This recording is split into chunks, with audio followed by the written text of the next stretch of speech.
Next to the scale tool. Ito siya sa ating toolbar.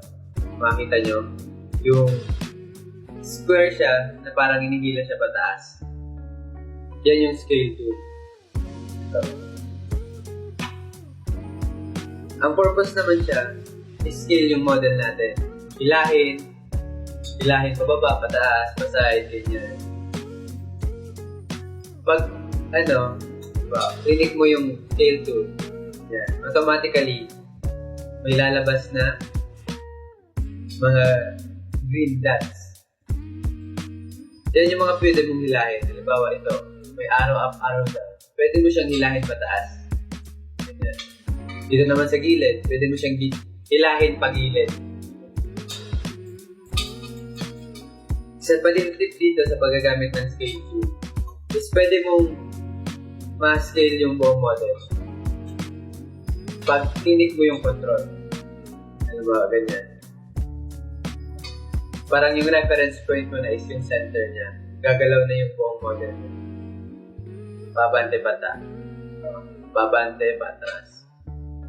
Pag hinawakan mo naman yung control plus shift, tapos hinila mo, automatically may control ka sa lahat na part ng model. Pwede mo siyang mapa-diffuse, mapakapal. Ganyan. Makikita niyo sa ating screen.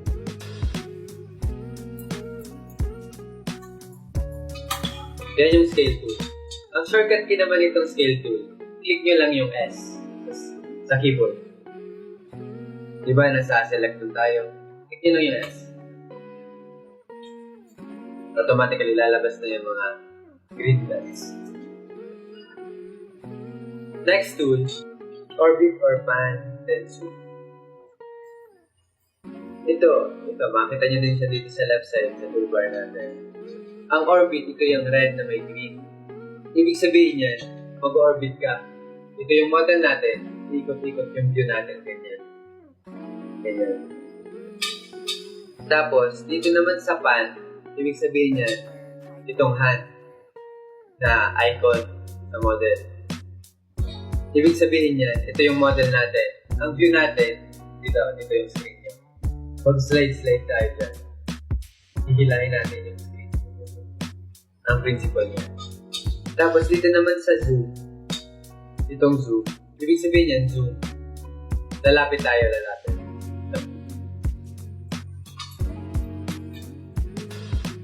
So for example, click natin yung orbit.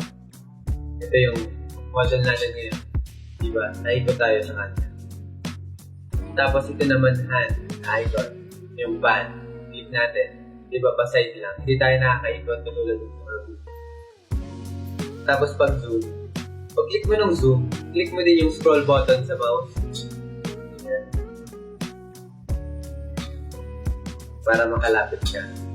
Pero ang pinakamadaling magamit itong mga tools na to kung may mouse ka. Kasi pag may mouse ka, madali ang buhay mo kasi. Ganito. Halimbawa, gusto mo siya mag-orbit. Click mo lang yung yung scroll button. Click mo lang to. Ganyan. Orbit na tayo sa ating model. Pag gusto mo naman zoom. Scroll mo lang palapit. Ganyan, diba? Ganyan. Pag gusto mo naman mag-pan, click mo lang yung control sa keyboard. Then, click mo din yung scroll button. Magpapan ka na. Yung para mag-slide ka na sa model. Ay, shift pala. Shift. Sorry. Shift.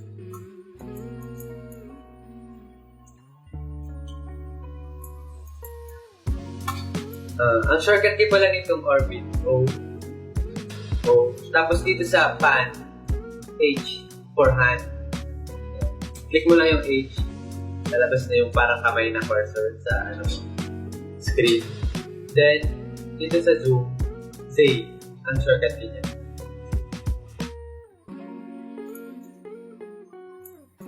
Then, next tool natin is tape measure tool. Ginagamit siya basically pang sukat ng mga object natin sa model.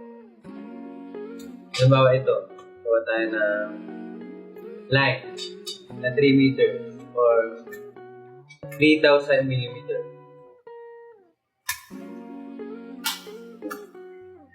para masukat natin siya kung tama ba talaga 3,000 siya, click lang natin yung tape measure. Then, pick a point to the end point. Yan. Lalabas siya sa ating screen. Ganyan. 3,000 siya. Halimbawa, kuha tayo ng box. Ganyan. Gusto natin sukatin yung ano niya, yung length.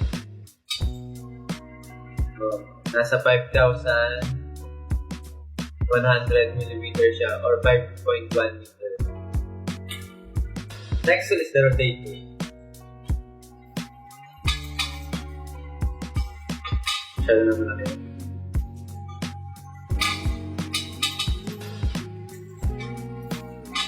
Diba itong rectangle natin dito?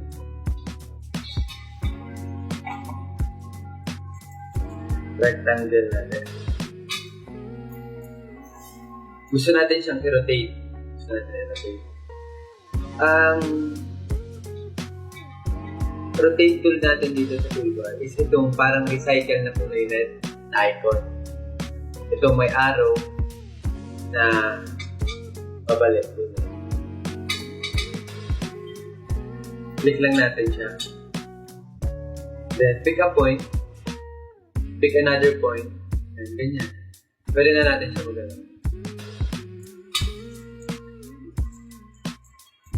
Isang purpose nitong rotate tool is pwede mo siyang makopy yung object mo sa circular motion. Circular path. Halimbawa ito. Kakopy natin yung model natin. Paikot dito. O, paikot dyan. Control. Na same lang yung distance. Katulad lang nung pag-copy kanina sa move tool. Press X. Then, kung ilang object ulit. Bawa 6. Automatically kanina siya.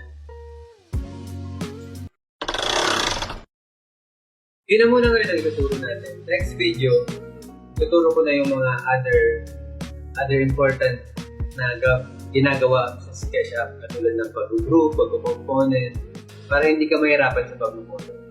Next video, ituturo ko yung other tool naman. Pakunti-kunti muna para hindi kayo overwhelmed.